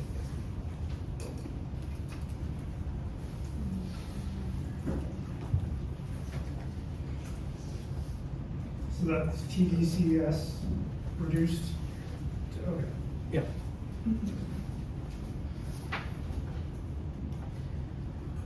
Okay, the next reading is a critique of Greene. This is more of a philosophical reading. I could go into more detail here, but I'll be nice about this one. The short version for this article is, look, it might be empirically true that the justifications we give for our deontological intuitions, it might be those are just rationalizations, and they might just be post hoc, but they can still be right. The mere fact that they're caused by this kind of process of just making something up to justify your intuition, that's not directly relevant to whether they're true or not. Even if they're post hoc, they might still be right. I mean, I can get fancy, but that's really the core of it. And I'll go ahead and say, the only term from this article that'll be on the test is the doctrine of double effect, which I already gave you a nudge for earlier. So, because I also mentioned it earlier. So the doctrine of double effect, which, just to repeat, is the idea that it's, imagine two cases. In one case, you're directly aiming at harming someone, Like in the footbridge case, you're trying to get them in front of the trolley, so they stop the trolley. In the other case, it's a foreseeable side effect, but not the main goal of your action. The first one is more wrong. That's basically it. It's more wrong to harm someone as a kind of direct aim of your action than it is to harm someone as a foreseeable side effect. So that's the principle that philosophers appeal to justify the idea that it's wrong to shove someone in front of the trolley. Now, Greene has evidence that when people appeal to that principle, it's just post hoc, they're just rationalizing. And again, the short version of what Lott says is, yeah, fine, but it still might be right. I mean, we have to evaluate the argument on its merits. And I think Lott's right about that. But here's an analogy that I used in my dissertation. And this is not testable, but just my own view about Lott's objection. Suppose we found the following. Suppose we, and here it's an aesthetic case, not a moral case. Suppose we showed people a movie and asked them about how good they thought the movie was, and asked them to explain why they think it's good or bad. And you put people in two conditions. In one condition, it's like a blue background. In the other condition, it's a red background. And suppose that you've got a large difference. I'd be surprised if you got this, but imagine there was a large difference in, how good they thought the movie was. People in the red condition say, "Oh, the character development is really good, and the plot had a lot of good structure to it," whereas the blue people don't like it as much, or the people in the blue condition. Now, that doesn't show that the movie doesn't have good plot, good whatever. It shows that all it shows is their judgments that this movie has good plot, etc., is a kind of rationalization. It might still be the case, but if you found this out, you would be skeptical, right? If you're in the red condition and you find out that you only say that because you're in the red condition, you're definitely going to second guess your intuitions. They might turn out to be right upon reflection, but this kind of finding would lead you to be skeptical.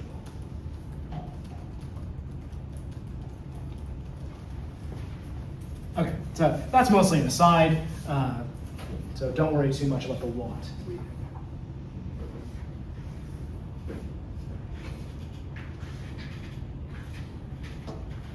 The next reading, the Boston reading, this is one of the, I think, cleverest studies in this area. Very funny little thing. Now, I'm going to be careful how I describe it. When I defended my dissertation, this made a philosopher on my committee very, I won't say very angry, but he was definitely unhappy about this study. I'll just say up front, no mice were actually harmed in the making of this study. They led participants to believe mice would be harmed, but no mice were actually harmed. What Boston and colleagues were interested in is something that I'm sure many of you have been thinking, which is, to what extent do utilitarian responses to these kinds of dilemmas predict actual behavior? Because it's very easy to say, if you're sitting in front of a computer screen, would you or should you push the large man in front of the trolley? Oh, yeah.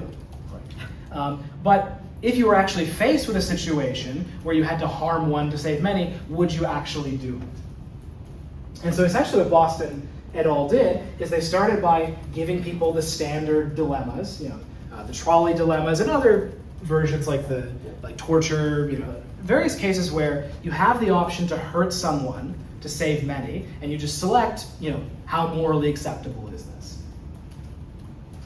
But then they tell them, okay, 5 mice are going to be electrocuted. You have the option to push this button, and 1 mouse will be electrocuted. I think they didn't say you'll kill it, but you'll put it in a lot of pain. And if you do it, the 5 mice will not be electrocuted.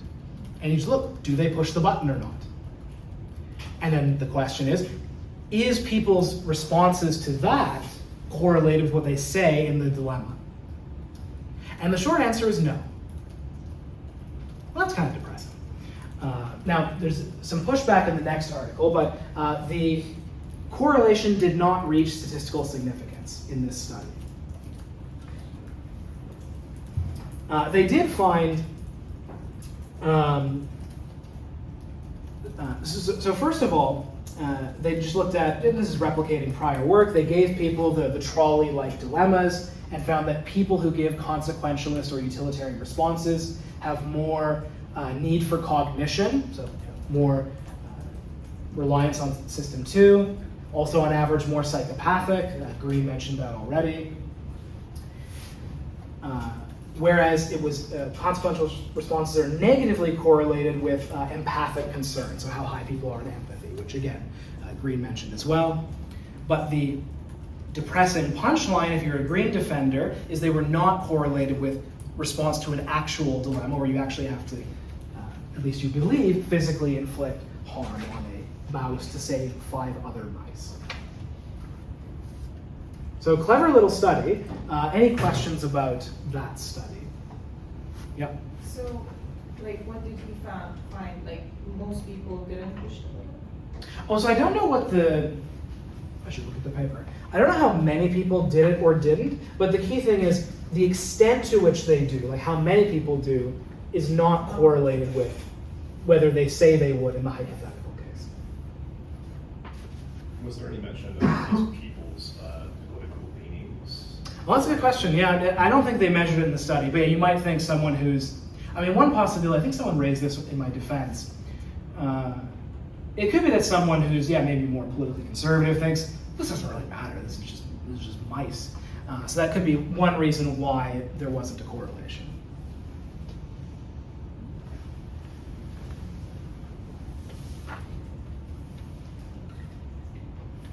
In response to this, I mean, one reason I'm, showing you some, debates in the literature with one side and the other side is it should help you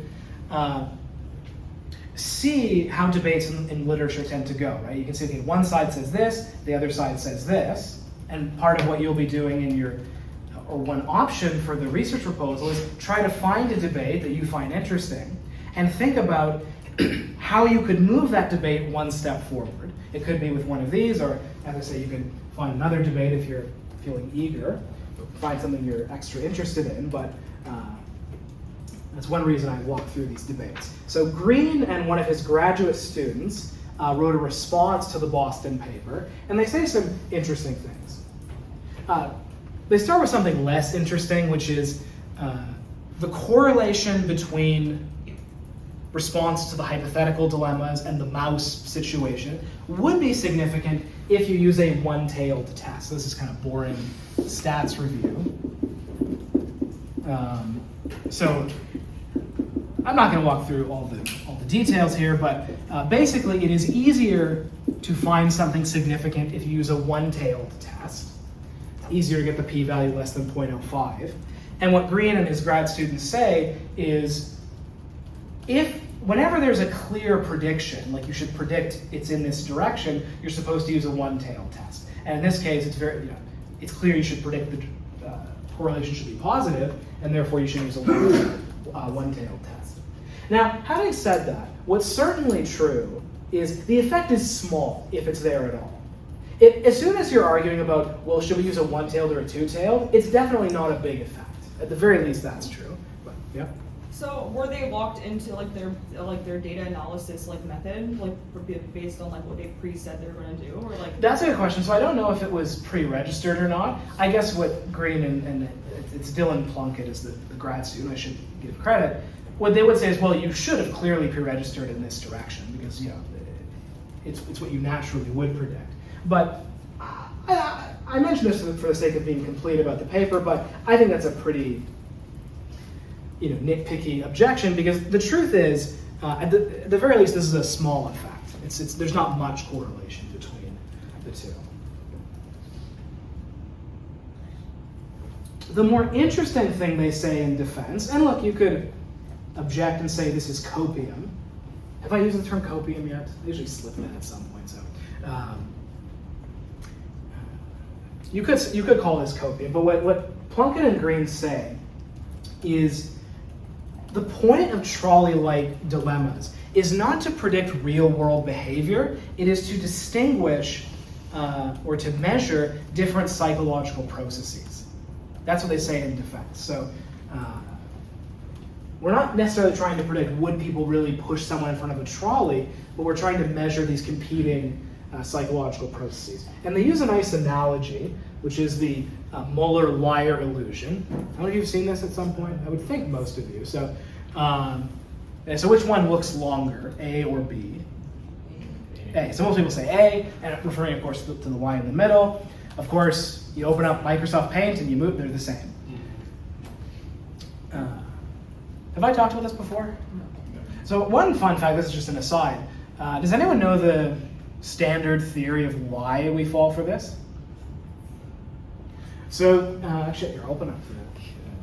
Because here's one thing that seems to be true. Actually, you were in my class, but that was a while ago now. People tend not to fall for this dilemma, or for this illusion, or at least they fall for it less when they are in non-industrialized countries. There are not a lot of right angles in nature, and so if you get used to seeing things like this, so over here, the line is farther away. That's what this shape means, the line is further away. And if something is further away, it's larger than it appears, right? So the people in the back are making a smaller image on my retina than the folks in the front, but I don't infer that the people in the back are tiny people, right? Yeah. So my brain corrects and says, no, you're all the same, roughly, size. And so we form the habit of doing the same thing here. So then when we see this, our brain kind of goes, yeah, this line is bigger than it appears. But you only form the habit of doing that if you grow up in an industrialized country where you see things like this. Okay, so that's the use to which the Muller-Lyer illusion is put. It helps us understand different visual processes, but this is no good for predicting or real-world visual acuity or real-world behavior dependent on vision. The point of this is to uncover psychological processes that relate to vision. And again, maybe copium, but Greene's defense is trolley dilemmas, these other dilemmas, are good for getting at different psychological processes related to morality, even if they don't predict real-world moral behavior very well. Does the analogy make sense? Even if, whether or not you, as I always say, there's no requirement to agree with anything. You don't have to decide whether you agree, but that's their response. Okay, let's take a quick break. We'll take our second, just quick one. Actually, like 1.5 articles I have left. We'll take a regular length one. I will start talking again at 2:50. Okay, everybody, let's wrap this up. So just one more reading for today, which is the Smith reading. Well, actually, this is really eerie. I just noticed the author of this reading has the same name as someone here. I don't think it's the same person, but Kevin Smith. So it was but there's a few people with that name. Yeah, that's true. It's very generic. It's maybe the only name that's more white and generic than David Simpson. Like Kevin Smith, maybe it's one stuff about. No, John Smith. Maybe John Smith. Yeah, but it's like they're both in that same ballpark. They're in that same ballpark. So in this course. I try to take an interdisciplinary approach and bring different tools to bear. So one tool that we have just one rating on, which is this one, is behavior genetics. So this is the field of study pertinent to the kind of the nature-nurture debate. And so this paper applies some techniques from behavior genetics to people's responses to moral dilemmas. So one study prior had looked at the moral foundations we saw from Haidt, those 5 foundations. Very surprisingly, they found little evidence of heritability in that case. As I'm going to say in a moment, that's a rare exception. As I'm going to say, virtually everything in psychology is at least partly heritable. So what are some examples you remember from intro? What sorts of methods do behavior geneticists use? Anybody remember the famous ones? If you want to know how heritable something is.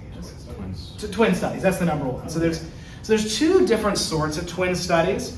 The easier one to understand is ones that take identical twins who have been adopted at birth into separate families. You can also, though, look at twins raised in the same family. So two types of twins, monozygotic. What does mono mean?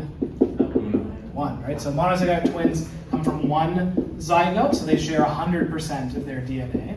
So when a man and woman love each other very much, sperm gets an egg, that thing is a zygote. And then di means two. Dizygotic twins share 50% of their DNA. So with the adoption method, the math is more straightforward. You just look at how strong the correlation is between the twins for any trait you like. If you want bigger samples, you focus on twins who are raised by their biological parents, and you compare the similarity of these two types of twins. And the idea is, if genes make no difference to the trait in question, these two types of twins should be equally similar, because they share the home environment, but the extra genes shouldn't matter. But in fact, for basically anything you can measure in psychology, with few exceptions, the identical twins are almost always more similar than the non-identical twins. Even though they both share the home environment, the extra genes make a difference. They make you more similar. And there's now a large enough body of studies using these kinds of methods that there are what have come to be known as the 3 laws of behavior genetics. Now, these are laws by our standards, not by the standards of the physicists. You can maybe write 3 well-replicated patterns. That's the most we can hope for. This was from a provocative sentence in a paper written by Eric Turkheimer, in which he said, "The nature-nurture debate is over." Very, very punchy sentence. So here's what the 3 laws are, and as we'll see, the 3 laws map very well onto the kinds of moral dilemmas that Greene studies. The first law is everything is heritable. And yeah, in parentheses, almost everything. How heritable? If you literally just Google twin study and anything you like, before you look at the paper, if you have to bet, you should bet 40 to 50%. Almost always it's in that range. Some things are a little more, so like IQ scores are a bit more, height is much more. Some things are a little less, like political attitudes, more like 30%. But even for political attitudes, we have not 0. So identical twins raised apart are, moderately similar in terms of their political attitudes. Number 2, and this one I think is the most surprising. This is the one that, in my experience, people dislike intensely, but many studies find this. The effect of the shared environment is small. And again, if you have to guess, usually 0 to 20% of the variance. So does anyone remember, what's the shared environment? Anybody remember from intro?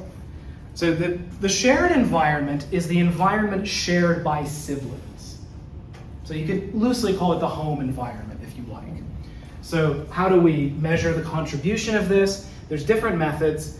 One that's easy to understand is you look at adoptive siblings.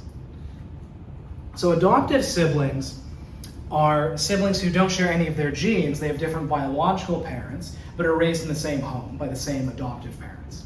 And then you just look at how similar are they for whatever you like. And especially if you measure them as adults, the correlation is often 0. It's a very surprising finding. Correlation times a bit bigger if they're still at home. But by the time they grow up, very often, for example, big 5, personality traits, correlation is basically 0. So then what follows from this, almost by definition, but there's methods for measuring this, is the effect of the non-shared environment. So is large, because anything that's not genes is by definition the environment. So the effect of the non-shared environment is large, typically 40 to 50. And in fact, typically if anything is the biggest, it's the last which is a little strange, because when we think of the environment or nurture, usually we think, like, how nice are mommy and daddy to you? But in point of fact, a lot of evidence that the aspects of the environment that have the biggest effect are variables not shared by siblings. So this could include, random events that happen to you. It could include your niche group of friends. It can include things like, I don't know, you're riding your bike, you fall off and hit your head. I mean, that is an environmental contribution to who you are. As I say, people are often surprised by this, but here's something that might make it a bit more intuitive. This is an example I give to my intro students. Think about the children of immigrants. So people who are born in one country, but their parents immigrated from somewhere else. So suppose there's a couple who grew up in China, they move to Canada, and they have a kid here. The kid grows up hearing the parents speak English with a Chinese accent. But the peers speak English without an accent. Who does the kid sound like? The parents or the peers? The peers. Almost always the peers. So it's an example of how often variables outside the home have a bigger influence than variables inside. So maybe that example makes it a little less surprising. Now,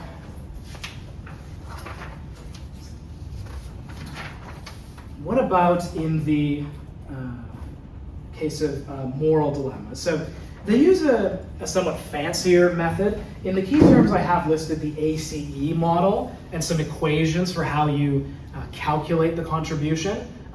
The equations will not be on the test. Show of hands, will anyone be very sad if I don't explain the equations for fun? Okay.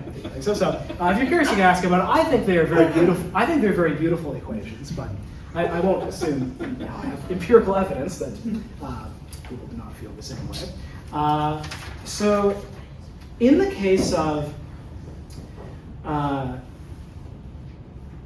moral dilemma, so they gave a set of twins the kinds of dilemmas that Greene uses, many of which involve harming someone to save many.